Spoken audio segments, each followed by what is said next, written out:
Hello everyone. मैं विशाल सारडा आप सभी का स्वागत करता हूँ। गाइज, आज के सेशन में हम लोग आफ्टर एमबीए सीईटी अलग अलग एडमिशन्स की प्रोसेस क्या होती है, स्टेप्स क्या क्या होती है, कौन कौन सी एक्टिविटीज़ होती है, ये सारी चीज़ों के ऊपर आज के सेशन में हम लोग डिस्कस करने वाले हैं। जनरली बहुत ही बड़ा क्वेश्चन है, जब भी सीईटी का एग्जाम होता है, आफ्टर एग्जाम जब भी इसका रिजल्ट डिक्लेयर होता है, तो एज सुन एज जैसा रिजल्ट डिक्लेयर हो जाता है तो ऑलमोस्ट स्टूडेंट के दिमाग में ये अलग अलग क्वेश्चन मार्क खड़े हो जाते हैं कि भाई अब रिजल्ट तो आ गया लेकिन अब करना क्या है। तो आइए आज के सेशन में हम लोग इसी से रिलेटेड सारे डिस्कशन, कुछ जो बेसिक जानकारी होती है उसके ऊपर हम लोग कुछ डिस्कशन करते हैं। आज के इस वीडियो में हम लोग कुछ एडमिशन्स प्रोसेस के बारे में, एलिजिबिलिटी के बारे में, ऑनलाइन रजिस्ट्रेशन है, ऐसी अलग अलग एक्टिविटीज कौन कौन सी है, ये सारी चीज़ों के बारे में हम लोग डिटेल डिस्कशन करने वाले हैं। ठीक है, देखो, सबसे पहला काम है, अगर आपको जैसा मान लो for an example MBA CET Maharashtra, अगर आप लोगों को MBA और MMS जैसा in case of Mumbai university MMS का डिग्री दिया जाता है, and other than Mumbai remaining सारी की सारी महाराष्ट्र में जितनी यूनिवर्सिटीज़ है वो सारी की सारी यूनिवर्सिटीज आपको MBA की डिग्री प्रोवाइड करती है। इसलिए जब आपका एग्जाम कंडक्ट होता है तो इसमें MBA अब्लिक MMS ऐसे दो वर्ड दिए हुए हैं, MBA एंड MMS ऐसे दो वर्ड दिए हुए हैं। ये जो डिस्कशन हम लोग करने वाले, ये टेंटेटिव 2020-21 एकेडमिक ईयर के लिए टेंटेटिव शेड्यूल ऐसा बनने वाला है।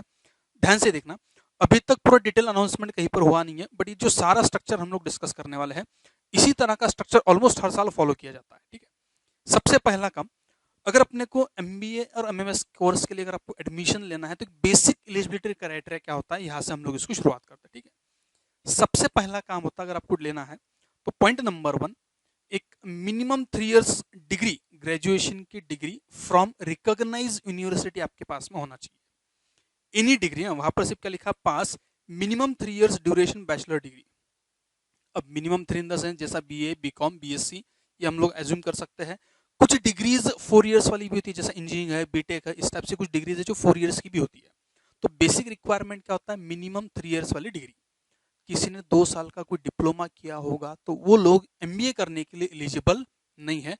कम से कम 3 साल का बैचलर डिग्री आपके पास में होना चाहिए, पॉइंट नंबर 1 एक। Second thing, with at least 50% marks in aggregate for open category, आपको डिग्री में कम से कम 50% मार्क्स होना चाहिए। And in case of other, in case of other, अगर मान लो आप कैटेगरीज में वगैरह आते हो, कैटेगरी को आप बिलोंग करते हो, तो वहां पर आपको 45 डिग्री भी चलेगा। बट अगर अपन जनरल कैटेगरी, ओपन कैटेगरी की बात करते हैं तो आपके पास में एटलीस्ट 50% वहां पर स्कोर होना चाहिए, पॉइंट नंबर 2। एंड तीसरा, जो कि निग्लिजिबल है, इतना कोई इंपॉर्टेंट नहीं है लेकिन कंडीशन है, obtain non zero positive score in any of the exam. Means जो भी बी स्कूल का जो एंट्रेंस की एग्जाम्स होती है, MBA एंट्रेंस की जितनी एग्जाम्स होती है, उसमें से किसी एग्जाम में आपको नॉन जीरो यानी एक मार्क रहा तो भी चलेगा, नॉन जीरो स्कोर आपका वहां पर होना चाहिए। जनरली जितने लोग एग्जाम देते हैं स्कोरिंग अच्छी होती है, 50 60 70 80 90 95 98 99 परसेंटाइल तक लोग जाते हैं, तो स्कोरिंग अच्छा होता है। बट स्टिल कंडीशन वहां पर है। तो ये बेसिक 3 एलिजिबिलिटी क्राइटेरिया है जो कि वहां पर आपको फुलफिल करना है, एकदम बेसिक पहला पॉइंट है नंबर 1। अब ये क्राइटेरिया अगर आप फुलफिल करते हो तो अब आफ्टर CET का जो रिजल्ट आता है, इसके बाद जो अलग अलग स्टेजेस है, हम लोग उसमें कौन कौन सी एक्टिविटीज होने वाली है, ये इसके बुलेट पॉइंट देख लेते हैं, फिर एक एक करके उसके ऊपर हम लोग डिटेल में डिस्कशन करते हैं। तो सबसे पहला काम रहेगा, एक आपको ऑनलाइन रजिस्ट्रेशन करना है। ऑनलाइन रजिस्ट्रेशन के बाद में आपको आपके डॉक्यूमेंट्स अपलोड करना पड़ेगा। डॉक्यूमेंट्स अपलोड करने के बाद में वो डॉक्यूमेंट, जो भी डॉक्यूमेंट्स है उसको, जो भी फेलिसिटेशन सेंटर्स रहेंगे उस सेंटर्स पर जाकर आपको डॉक्यूमेंट को वेरीफाई करवाना है, ये पॉइंट नंबर 3। इसके बाद रहेगा, ये डॉक्यूमेंट वेरीफाई करने के बाद filing and confirmation of option form, जो ऑप्शंस फॉर्म आते हैं वो फाइल करना पड़ेगा। उसके बाद पॉइंट नंबर 4, ये चारों होने के बाद point number 5, reporting at admission reporting centre, that is ARC जिसको शॉर्ट में बोला जाता है। जनरली एडमिशन रिपोर्टिंग कोई बोलता नहीं है, ARC ही जनरली बोला जाता है, for confirmation of admission. Miss कैसा रहा, देखो, आप सबसे पहले अभी जो आगे की प्रोसेस इसके लिए आप ऑनलाइन रजिस्ट्रेशन करोगे, डॉक्यूमेंट्स अपलोड करोगे, वो डॉक्यूमेंट्स को वेरीफाई किया जाएगा। वेरीफाई करने के बाद जैसा कैपराउंड्स वगैरह शुरू हो जाएंगे, आप उसके लिए फॉर्म वगैरह फिल करोगे, बराबर है, ऑप्शंस फॉर्म आप फिल करने वाले हो। उसमें से जब वो अलॉटमेंट होने वाला है, वो अलॉटमेंट होने के बाद में एआरसी सेंटर पर जाकर आपको उसका कंफर्मेशन देना है, और वो कंफर्मेशन के बाद में आपको जो भी इंस्टीट्यूट अलॉट होता है वहां जाकर रिपोर्टिंग करना कि हाँ भाई ठीक है, मेरे को एडमिशन यहाँ पर लेना है। ये जनरल कंसेप्ट इस टाइप से सारा वर्किंग वहां पर होने वाला है। बट इन बिटवीन अलग अलग बहुत सारी चीजें इसमें और आने वाली है। अब ध्यान से देखो, इसमें से एक एक चीज को हम लोग और थोड़ा सा डिटेल डिस्कशन करते हैं। जैसे ऑनलाइन रजिस्ट्रेशन है तो किसको करना है, क्यों करना है, उसकी फीस वगैरह क्या होती है, कैसा होता है, ये एक एक पॉइंट हम लोग इसको डिटेल में डिस्कस करते हैं नाउ। अब ऑनलाइन रजिस्ट्रेशन फॉर एडमिशन आपका पॉइंट नंबर 1 है। जैसा आपका रिजल्ट आने के बाद अब आपकी सबसे पहली स्टेप रहेगी ऑनलाइन रजिस्ट्रेशन फॉर एडमिशन। क्योंकि क्या होता है, ऐसे बहुत सारे लोग होते हैं जो एग्जाम देते हैं, बट उसमें से कुछ लोग एडमिशन लेते हैं, कुछ लोग एडमिशन नहीं लेते हैं। तो एक्चुअली कितने लोग एडमिशन लेने वाले हैं, अकॉर्डिंगली यहाँ पर उनका रजिस्ट्रेशन किया जाता है। सेकंड थिंग ऐसा होता है, कुछ लोग ऐसे हैं जिन्होंने सीईटी का एग्जाम नहीं दिया हुआ है बट अदर नेशनल लेवल के कुछ एग्जाम्स दी हुई है, वो लोग भी ऑल इंडिया सीट्स के लिए यहाँ पर एलिजिबल है, वो लोग भी एग्जाम दे सकते हैं। ठीक है, तो पॉइंट नंबर 1 यहाँ पर सबसे पहला काम रहेगा कि जनरली लास्ट ईयर भी यही पैटर्न फॉलो किया था। जो mahaCET.org वाले जो वेबसाइट है www.mahaCET.org, लास्ट ईयर इसी के ऊपर हुआ था। तो ये वेबसाइट के ऊपर जाकर आपको आपका पहले रजिस्ट्रेशन करवाना पड़ेगा। इस साल का शेड्यूल अभी तक आना बाकी है, तो मे भी हो सकता है इसमें कुछ चेंजेस हो जाए, बट जनरली 99% होते नहीं है। 1% बोल नहीं सकता, अगर गवर्नमेंट का कुछ नया अनाउंसमेंट होता है तो चेंजेस हो सकते हैं, अदरवाइज यही सारा कंसेप्ट अपने को फॉलो करना है। तो सबसे पहला काम, वेबसाइट पर जाकर आपको ऑनलाइन रजिस्ट्रेशन करवाना है। रजिस्ट्रेशन करते समय फीस का क्या, तो पॉइंट नंबर 1, जिन लोगों ने ऑलरेडी एमबीए सीईटी का रजिस्ट्रेशन किया हुआ है, फॉर्म फिलअप किया, एग्जाम दिया हुआ है, उन लोगों को ये रजिस्ट्रेशन के लिए कोई फीस नहीं है, आपकी फीस नील रहेगी, दैट इज 0। आपको सिर्फ वहां पर रजिस्ट्रेशन करवाना है कि भाई हम लोगों को एडमिशन चाहिए, एडमिशन प्रोसेस में पार्टिसिपेट करना है, इसके लिए आपको वहां पर रजिस्ट्रेशन करवाना है।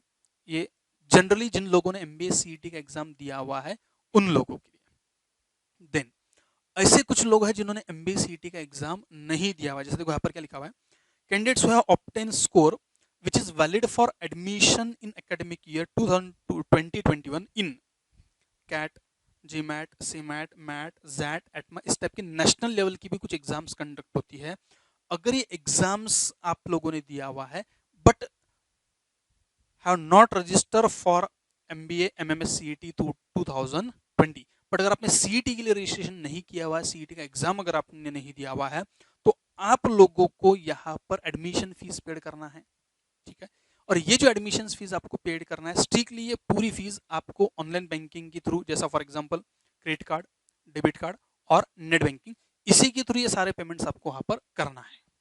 ये पेमेंट किसको करना है, जिन्होंने महाराष्ट्र एमबीए सीईटी का एग्जाम नहीं दिया है, ये उन लोगों को, और जिन्होंने फीस वीस पेड की हुई है, एग्जाम दिया हुआ है, आप लोगों को रजिस्ट्रेशन की कोई फीस पेड करना नहीं है।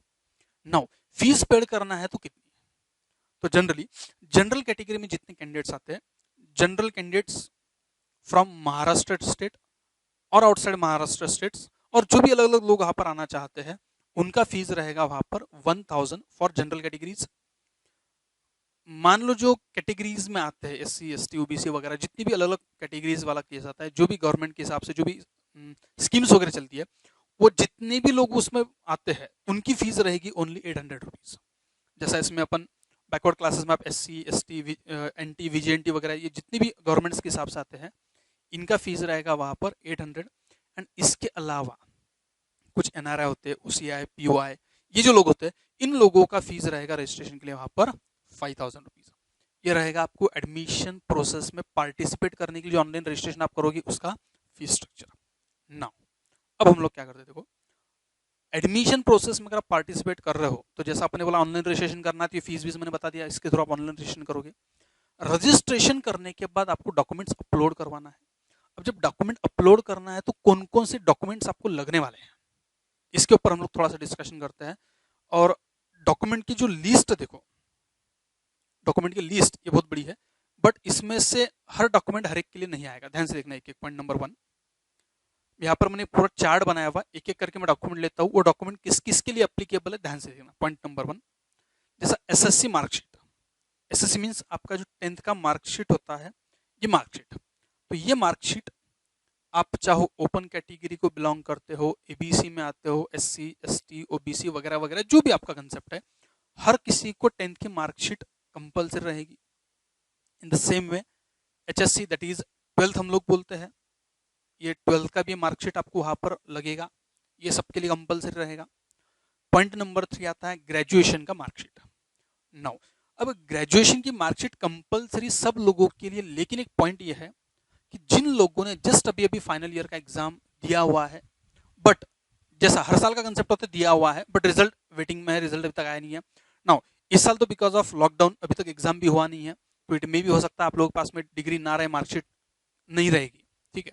तो आप लोगों को ये अभी नहीं प्रोवाइड करना है, बट जिन लोगों की डिग्री कंप्लीट हो चुकी है, जैसा मान लो किसने लास्ट ईयर डिग्री कंप्लीट किया हुआ है, एक साल पूरा एंट्रेंस की प्रिपरेशन के लिए बैक लिया यानी वेट किया हुआ है, अच्छे से प्रिपरेशन किया हुआ है, तो उन लोगों को जिनकी डिग्री कंप्लीट है उन लोगों को ग्रेजुएशन की मार्कशीट भी लगने वाली है, एक पॉइंट नंबर 3। देन ट्रांसफर और लिविंग सर्टिफिकेट भी लगना है, पॉइंट नंबर 4। उसके बाद में नेशनलिटी सर्टिफिकेट, ये भी सब लोगों के लिए कंपलसरी रहेगा, आप चाहे कोई भी कैटेगरी बिलोंग करो, ये सारी चीजें आप लोगों के लिए कंपलसरी रहने वाली है। डोमिसाइल सर्टिफिकेट भी ये आप लोगों के लिए कंपलसरी रहने वाला है। अगर आप महाराष्ट्र स्टेट को बिलोंग करते हो तो महाराष्ट्र के बाहर अगर आप बिलोंग करते हो तो जो भी आप स्टेट को बिलोंग करते हो वहां का डोमिसाइल सर्टिफिकेट भी आपको लगने वाला है। इसके बाद गैप सर्टिफिकेट इफ अप्लीकेबल, जैसा मैंने अभी अभी आपको बोला, जिन लोगों ने लास्ट ईयर डिग्री कंप्लीट की है, आफ्टर ग्रेजुएशन एक साल का गैप लेकर एंट्रेंस के लिए प्रिपरेशन किया है, अब उन लोगों को एडमिशन अगर लेना है तो उन लोगों को गैप सर्टिफिकेट भी देना पड़ेगा कि भाई ये जो बीच का एक साल का है, इस पीरियड में हम लोगों ने कहीं पर एडमिशन नहीं लिया, अगर अप्लीकेबल है तो। अगर आपने कहीं पर एडमिशन लिया हुआ है, वहां से आप यहाँ शिफ्ट कर रहे हो, ऐसा कुछ है तो नो रिक्वायरमेंट। बट अगर मान लो आपके पास जो लिविंग सर्टिफिकेट है, जो TC अगर वो एक साल पुरानी है, तो इन बिटवीन ये जो बीच का एक साल गया है, इसके लिए गैप सर्टिफिकेट भी आपको लगने वाला है, एक एफिडेविट के फॉर्म में बनता है जो आपको बनवाना पड़ेगा। इसके बाद में कास्ट सर्टिफिकेट। अब देखो यहाँ से नीचे की जो 3-4 चीजें सब लोगों के लिए एप्लीकेबल नहीं है, जैसा कास्ट सर्टिफिकेट है तो जो लोग ओपन कैटेगरी को बिलोंग करते हैं उनको इसका कोई काम नहीं है, और जो OMS कैंडिडेट्स हैं उनको भी इसका कोई काम नहीं है। तो ये सर्टिफिकेट लगेगा सिर्फ SC ST OBC वगैरह जो महाराष्ट्र को बिलोंग करने वाले कैंडिडेट्स हैं उन लोगों के लिए, ठीक है। इसके साथ साथ में कास्ट वैलिडिटी, अगर मान लो आप कैटेगरी में आते हो तो जो कास्ट का वैलिडिटी होता है वो सर्टिफिकेट आपको वहां पर लगने वाला है, ये भी सिर्फ SC ST OBC SBC वाले लोगों को ही लगना है, जनरल कैटेगरी और OMS कैंडिडेट्स को इसकी रिक्वायरमेंट नहीं है। उसके बाद में आएगा आपका नॉन क्रिमिनल सर्टिफिकेट, जो कैटेगरी में आते हैं उन लोगों के सारे वर्ड्स पता होती है, सारी चीज़ उनके पास में होती है, वैलिड नॉन क्रिमिनल सर्टिफिकेट भी आपको लगने वाला है। एंड लास्ट इनकम सर्टिफिकेट भी वहां पर अपने को लगता है, जैसा मान लो आपको स्कॉलरशिप चाहिए, EBC वगैरह जो अलग अलग स्कीम्स होती है, अकॉर्डिंगली आपको वहां पर एक इनकम सर्टिफिकेट भी लगने वाला है। तो ये सारे के सारे टेंटेटिव लिस्ट है, ऑलमोस्ट ये सारे के सारे डॉक्यूमेंट्स आपको वहां पर लगने वाले हैं, इसको आपने ध्यान रखना, ठीक है। तो अगर इसमें से कोई डॉक्यूमेंट आपके पास मिसिंग है, अभी अवेलेबल नहीं है, तो अभी आपके पास में ऑलमोस्ट हम लोग ऐसा बोल सकते हैं पूरा जून महीने का टाइम रहेगा, ऑलमोस्ट एक महीना आपको पूरा मिल सकता है, बिकॉज इस साल का एडमिशन प्रोसेस आफ्टर 15 जुलाई उसके बाद ही शुरू होगा। इट मे भी हो सकता है ये शायद अगस्त तक शिफ्ट हो जाए, because of lockdown at present case में हम लोग अभी नहीं बोल सकते, क्योंकि जब भी ये प्रोसेस शुरू होगा आपको ARC सेंटर पर जाना है, फैसिलिटेशन सेंटर्स पर जाना है, ट्रैवलिंग करना है, तो ये सारी चीज़ों के लिए और सारे डॉक्यूमेंट्स चाहिए, डॉक्यूमेंट्स नहीं तो गवर्नमेंट ऑफिस में कुछ लोगों को जाना पड़ेगा, कुछ लोगों को स्कूल कॉलेज में जाना पड़ेगा, और एट प्रेजेंट केस में सारे स्कूल कॉलेजेस वगैरह सब कुछ बंद है। तो मे भी हो सकता है चांसेस है आफ्टर 15 जुलाई इसका नोटिफिकेशन आ जाएगा कि भाई इस साल की प्रोसेस कब शुरू होने वाली है। उसमें सारा चार्ट आपको डे बाय डे बनाकर मिलेगा, कौन सी एक्टिविटीज के लिए कितना टाइम है, कौन सी डेट को क्या करना है, ये सारा शेड्यूल आपको वहां पर अनाउंस कर दिया जाता है, सारा शेड्यूल आपको वहां पर मिल जाता है। नाउ ये डॉक्यूमेंट्स के बाद अब अगला स्टेप क्या रहेगा, सारे डॉक्यूमेंट आपने कलेक्ट कर लिया, now what next. So next is online registration of application and uploading required documents. आप लोग आपने लॉगिन आईडी के थ्रू ऑनलाइन रजिस्ट्रेशन कर लिए, जिन्होंने CET का एग्जाम दिया हुआ आप उसी आईडी से करोगे, जिन्होंने नहीं दिया आपको फ्रेश रजिस्ट्रेशन करना है, फीस पेड करना है।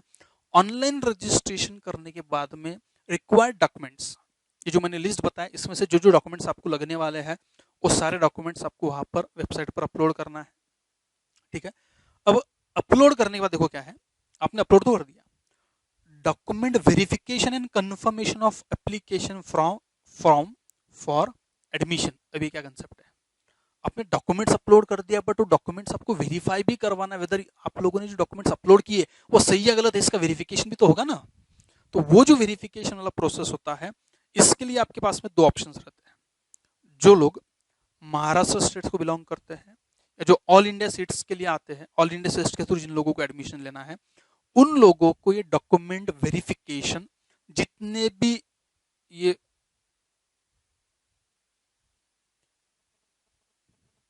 फैसिलिटेशन सेंटर्स जो रहने वाले हैं, शॉर्ट में इसको एफसी सेंटर्स बोला जाता है, इसकी लिस्ट भी वहां पर अवेलेबल वेबसाइट पर, पोर्टल पर हो जाती है। जब भी डिटेल आएगा, जब भी शेड्यूल डिक्लेयर होगा, जब भी एक्टिविटीज का पूरा शेड्यूल डिक्लेयर होगा, एट दैट टाइम कौन कौन से सेंटर्स रहने वाले, almost near by almost district में इसके सेंटर्स होते हैं, वो सारे वो सेंटर्स पर जाकर आपको आपने जो डॉक्यूमेंट्स अपलोड किया है, वो सारे डॉक्यूमेंट्स आपको वहां पर वेरीफाई करना है।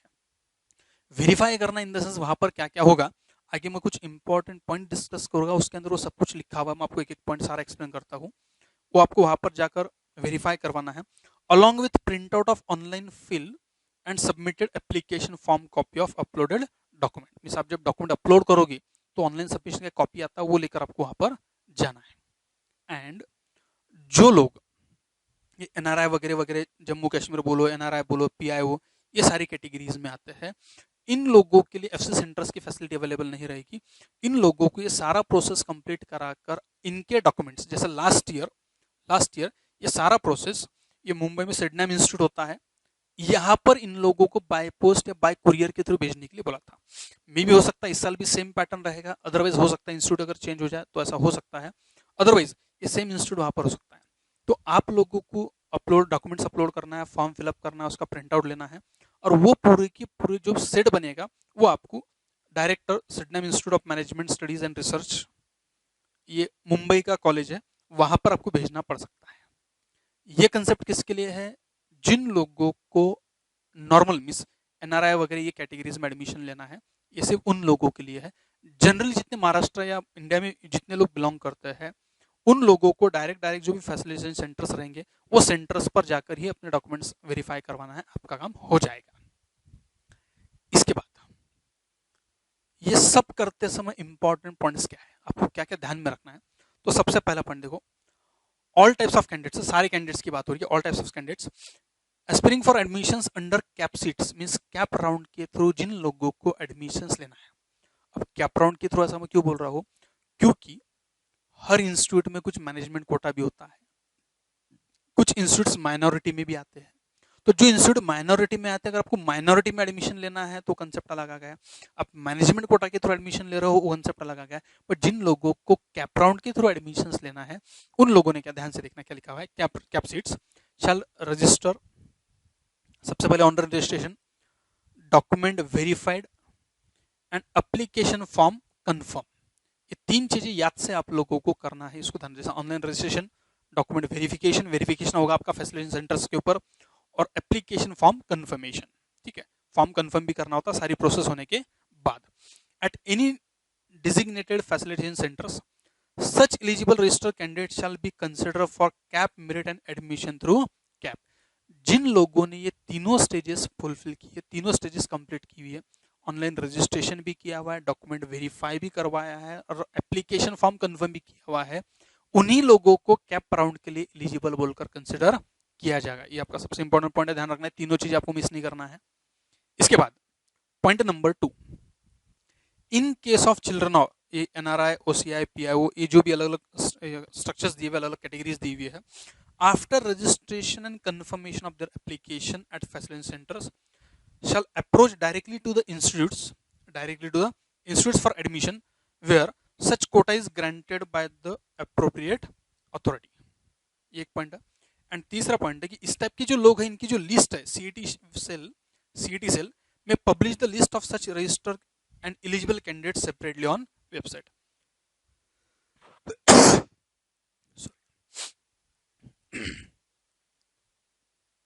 ये कैटेगरी को बिलोंग करने वाले जितने भी लोग होते हैं, लिमिटेड लोग रहते हैं, लिमिटेड लोग रहेंगे, उनका लिस्ट भी सीएटी अलग से अवेलेबल करता है, अलग से वेबसाइट के ऊपर आती है। ठीक है, उनका लिस्ट भी सीएटी से अलग से अपलोड कर देता है। नाउ पॉइंट नंबर 3, कैंडिडेट शैल कैरी, ध्यान से देखना, आप जब वो सेंटर पर जाओगे, एफसी सेंटर पर आप जब जाओगे, ध्यान से देखना, carry printed copy of application form, original documents. देखो हाँ, आपको डॉक्यूमेंट्स वेरीफाई करना क्या है, printed copy of application form, then original documents, original documents आपके, one set of xerox copies of the required documents. जो भी डॉक्यूमेंट्स आपको वहां पर सबमिट करना है, जो भी डॉक्यूमेंट्स आपको चाहिए, उनका एक जेरोक्स कॉपी का सेट भी साथ में बनाकर रखना। ठीक है, आगे देखो क्या होगा, FC shawls verify all documents from origin. आपकी जो ओरिजिनल्स है उससे वो सेंटर पर वो सारे डॉक्यूमेंट्स वेरीफाई होने वाले हैं। वेरीफाई होने के बाद सेंटर इंचार्ज जो भी रहेगा, वहां पर जो भी रिस्पेक्टिव पर्सन रहेगा, वो FC stamp with date and signature on xerox copy and return original and verified document along with the receipt cum acknowledgement of application form. And आप जब वो फैसिलिटेशन सेंटर पर जाओगे तो वहां पर आपने जो फोटोकॉपी जेरोक्स कॉपी साथ में ली है उसको आपके ओरिजिनल से वेरीफाई किया जाएगा।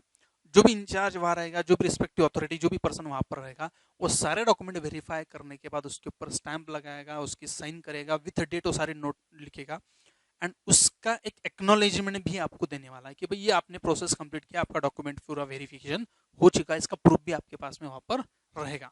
ये चीज ध्यान से रखना। ठीक है, एक्नॉलेजमेंट लेना मत भूलना अगर आप ऐसा कर रहे हो, along with the receipt cum acknowledgement of application form, ध्यान रखना। आपको रिटर्न आपका हाँ, return original and verified documents, आपको वहां पर आपके ओरिजिनल डॉक्यूमेंट रिटर्न मिल जाएंगे। ठीक है, point number 4, candidate shall submit FC stamp and verified set of document to ARC for re-verification after the allotment and then to the institute at the time of reporting। इसका मतलब क्या हुआ कि जब वो कैपराउंड का प्रोसेस शुरू होगा, कैपराउंड का प्रोसेस शुरू होने के बाद में जब कैपराउंड में कॉलेज अलॉट होता है तो अलॉटमेंट के बाद आपको जो भी आपका नियरेस्ट एआरसी सेंटर होता है वहां जाकर कंफर्मेशन देना होता है। तो वहां पर भी आपको फिर से candidate shall submit FC stamp and verified set of document to ARC. वो एआरसी पर भी वो आपको सेट सबमिट करना पड़ सकता है। एंड आप जब कॉलेज में रिपोर्टिंग करोगे एडमिशन के लिए, वहां पर भी वो आपको देना पड़ेगा, इसको ध्यान रखना। ठीक है, and point number 5, the candidate aspiring for admissions for institutional quota, institutional quota seats remaining vacant after CAP round. ऐसा होता है कभी कभी कैप राउंड के बाद भी कुछ कॉलेजेस की सीट्स वैकेंट होती है, कुछ कॉलेज की सीट्स खाली रहती है, ऐसा होता है कभी कभी। तो उसके लिए अगर आपको अप्लाई करना है, it is mandatory to get register document verified and confirmation of application of FC centres. Such candidates must apply separately to institute for admission to seats other than the CAP seats. जैसा मैंने बोला है कि कुछ colleges में management quota, almost हर college में थोड़ा बहुत मैनेजमेंट कोटा होता है, तो उसके थ्रू आपको एडमिशन लेना तो भी पूरी प्रोसेस फॉलो करना है, लेकिन आपको डायरेक्टली वो कॉलेज को अप्रोच करना है। सेकंड थिंग, जो कॉलेज में माइनॉरिटी वाला कंसेप्ट आता है उसके थ्रू अगर आपको एडमिशन लेना है तो आपको उस अकॉर्डिंगली वहां जाकर, और जो भी कॉलेज में आपको एडमिशन लेना है आपको पर्सनली वहां जाकर अप्रोच करना है, इसको ध्यान रखना आपने। ठीक है, जो भी इंस्टीट्यूट लेवल की जो सीट्स होती है उसका अलॉटमेंट कैप राउंड के थ्रू होने वाला नहीं है। हर कॉलेज से कुछ कॉलेजेस होते हैं, कहीं पर लिंग्विस्टिक माइनॉरिटी होती है, कहीं पर कुछ होता है, ऐसे अलग अलग कंसेप्ट होते हैं। तो उस टाइप के कॉलेजेस में अगर आप जा रहे हो तो आपको पर्सनल लेवल पर ही वहां पर अप्लाई करना पड़ेगा, इसको ध्यान रखना। ठीक है, नाउ अब इसमें डिफरेंट एक्टिविटीज, फिर से एक शॉर्ट में क्या ध्यान रखना, ये सब होने के बाद क्या होगा, अभी आपके डॉक्यूमेंट्स अपलोड हो गए, सब कुछ हो गया। नाउ इसके बाद की जो प्रोसेस होती है, ये सारा जो नोटिफिकेशन आएगा उसमें आपको डिटेल्स मिल जाएगी। आपके डॉक्यूमेंट्स वेरीफाई हो गए, अपलोड हो गए, वेरीफाई हो गए, एफसी सेंटर से आपने सब कुछ कंफर्मेशन ले लिया, एक्नॉलेजमेंट लिया, सब हो गया। इसके बाद सबसे पहला काम क्या होता है, जब ये सारा प्रोसेस कंप्लीट हो जाता है तो सीईटी से सबसे पहले एक नोटिस लगाती है, जो इसके थ्रू नोटिस में से एक लिस्ट बनता है, display of provisional merit list, display of provisional merit list for Maharashtra state, all India, Jammu Kashmir migrant candidates on website. जब ये पूरा प्रोसेस कंप्लीट हो जाता है तो जितना डिटेल उनके पास में आया हुआ है अकॉर्डिंगली सीईटी सेल अलग अलग कैटेगरीज वाइज वो सारे स्टूडेंट्स का एक लिस्ट, मेरिट लिस्ट बनाता है। वो मेरिट लिस्ट पब्लिश होता है। जनरली पब्लिश होने के बाद 1-2 दिन का टाइम दिया जाता है। इन केस अगर आपको कहीं पर कुछ मिस्टेक्स दिखती है, मे भी हो सकता है कुछ लोगों की कैटेगरी, कुछ लोगों का स्कोर, कुछ लोगों का एग्जाम, अगर कहीं पर प्रिंटिंग मिस्टेक्स होता है, कुछ इश्यूज होते हैं, तो उसके लिए 2 दिन का टाइम आपको दिया जाता है, 1-2 दिन का टाइम बीच में आता है। वो लिस्ट पब्लिश होने के बाद आपका सेकंड पॉइंट क्या रहेगा, submission of grievance if any for all type of candidates at FC during this period candidates can submit document if any for verification at FC. Means यहाँ पर इनकेस अगर आपके नाम में गड़बड़ है, स्पेलिंग में गड़बड़ है, स्कोर में गड़बड़ है, अगर स्टेप्स कुछ एरर्स आते हैं उसको रेक्टिफाई करना है तो उसके लिए इस बीच में आपको 1 आध 2 दिन का टाइम दिया जाएगा। ये रेक्टिफिकेशन होने के बाद में, ये क्लियरेंस होने के बाद फिर display of final merit list, यानी सबसे पहले आपके डॉक्यूमेंट पूरे वेरीफाई होने के बाद CETSL सबसे पहले एक रफ लिस्ट, रफ ही बोल सकते हैं क्योंकि इसमें कुछ चेंजेस होते हैं, जनरली एक लिस्ट पब्लिश होती है, इसमें अगर कुछ चेंजेस होते हैं तो उसको 1 आध 2 दिन का टाइम दिया जाता है, वो सारे प्रोसेस रेक्टिफाई होती है, उसके बाद में जो फाइनल लिस्ट बनता है ये फाइनल लिस्ट आ जाता है, और वो जो फाइनल लिस्ट बनेगा उसी फाइनल लिस्ट के अकॉर्डिंगली आगे की पूरी अलॉटमेंट होती है। एंड वो जो फाइनल लिस्ट बनता है वो क्या होता है, display of provisional category wise seats for cap round 1। वो फाइनल लिस्ट अनाउंस होने के बाद कौन कौन से कॉलेज में कौन कौन सी कैटेगरी वालों के लिए कितनी सीट्स अवेलेबल है, क्योंकि हर साल कुछ कॉलेजेस की सीट्स बढ़ती है, कहीं पर कम होती है, इस टाइप से कुछ चेंजेस होते हैं, कुछ नए कॉलेजेस आते हैं तो उनका भी इंटेक वहाँ पर बढ़ता है। तो ये सारा डिटेल ये फाइनल मेरिट लिस्ट आने के बाद इंस्टीट्यूट वाइज ये पूरी डिटेल वहाँ पर आ जाती है कि ये प्रोविजनल लिस्ट है, कौन से कॉलेज में कौन से कैटेगरी में कितनी सीट्स अवेलेबल है, ये पूरा स्ट्रक्चर वहाँ पर आ जाता है, और उसके बाद कैप राउंड का प्रोसेस स्टार्ट होता है। यस, यहाँ तक एक जनरल बेसिक अभी आपको सिर्फ इतना ही देखना है। आगे का प्रोसेस एक्चुअली कैप राउंड होता क्या है, वो कैसे होता है, उसमें जो अलग अलग ऑप्शंस आते हैं, एक फ्रीज, ऐसे कुछ ऑप्शंस आते हैं, जैसे आपको एडमिशन लेना है नहीं लेना है, फ्रीज वगैरह ऐसे कुछ वर्ड्स यूज किए जाते हैं, वो सारा डिटेल हम लोग जब भी नोटिफिकेशन आएगा, जब भी उसका डेट डिक्लेयर हो जाएगा कैप राउंड का, वो कैप राउंड का डेट डिक्लेयर होने के बाद आगे की पूरी प्रोसेस में अगले सेशन में, अगले वीडियो में फिर से आपके साथ में डिटेल में डिस्कस करूंगा। इसके बाद में हम लोग और एक वीडियो डिस्कस करने वाले हैं। अपना जो अगला वीडियो आएगा उसके अंदर अलग अलग टॉप लेवल के कॉलेजेस कौन कौन से हैं, अप्रोक्सीमेटली उनका फीस स्ट्रक्चर क्या रहने वाला है, एवरेज प्लेसमेंट क्या होता है, इसके अलावा प्राइवेट कॉलेजेस अच्छे अच्छे कौन कौन से हैं जहां पर हम लोग एडमिशन के बारे में सोच सकते हैं। इसके अलावा कुछ वर्ड आते हैं, जैसा एक होम यूनिवर्सिटी, ऐसा एक वर्ड आपको बीच में आएगा जब आप एप्लीकेशन कैप राउंड्स के लिए फॉर्म भरोगे, तो होम यूनिवर्सिटी ऐसा एक कंसेप्ट आता है, एक OHM other than home university ऐसा भी आता है, other than Maharashtra state OMS ऐसा भी एक वर्ड आता है, AI ऑल इंडिया ऐसा भी एक वर्ड वहां पर आता है। तो इस टाइप के जो अलग अलग वर्ड्स आते हैं, इसका मीनिंग क्या है, कितनी सीट्स है, सीट्स का बायफर्गेशन किस तरह से होता है, इसका सारा डिस्कशन हम लोग अगले वीडियो में फिर से कंटिन्यू करेंगे, और उसके बाद में और एक वीडियो अपना बनेगा जिसमें पूरा आपका कैप राउंड का डिस्कशन रहेगा। क्लियर? आई होप ये जो बेसिक इन्फॉर्मेशन मैं आपको दी है ये आपको समझ में आई होंगी, और इसके थ्रू कुछ लोगों के जो भी छोटे मोटे क्वेरीज होंगी वो आई थिंक आपके सॉल्व होंगे। इसके अलावा अगर आपको कुछ कन्फ्यूजन होता है, कुछ क्वेरीज है, कुछ प्रॉब्लम्स आती है, तो नीचे 2 कॉन्टैक्ट नंबर दिए हुए हैं, आप इसके ऊपर भी व्हाट्सअप कर सकते हो, आपका नाम भेज दीजिए, या तो फ़ोन करके आप पूछ सकते हो। आपको अगर जो भी बेसिक इन्फॉर्मेशन चाहिए हम लोग अवेलेबल करा के दे देंगे। आपकी सारी क्वेरीज जो भी होती है उसको सॉल्व करने की पूरी कोशिश यहाँ से की जाएगी। यस, अगर आपको वीडियो अच्छा लगता है, आगे की वीडियोज़ अगर आपको देखना है तो याद से देखने के लिए चैनल को सब्सक्राइब करना मत भूलिएगा। साथ साथ में अगर आपको वीडियो अच्छा लगता है तो इसे लाइक करिए, और आपके जितने भी फ्रेंड्स हैं जो MBA करना चाहते हैं, जिनको कुछ कन्फ्यूजन्स है, जिन्होंने CET का एग्जाम दिया हुआ, इसको उनके साथ भी शेयर कर लीजिए, ताकि उनके पास भी, उनके माइंड में भी जो छोटे मोटे कन्फ्यूजन्स है वो भी सारे कन्फ्यूजन्स उनके उसके थ्रू क्लियर हो जाएंगे। साथ साथ में बेल आइकॉन का बटन याद से प्रेस करो, ताकि जब भी अगला वीडियो इसके ऊपर आएगा उसका नोटिफिकेशन आपको तुरंत मिल जाएगा, तो आपको इधर उधर कहीं पर ढूंढना नहीं पड़ेगा। ये वीडियो में ऑलमोस्ट इंपॉर्टेंट सारी इन्फॉर्मेशन मैं एक साथ में लाकर आपके साथ डिस्कस करूंगा। Yes, okay, thank you.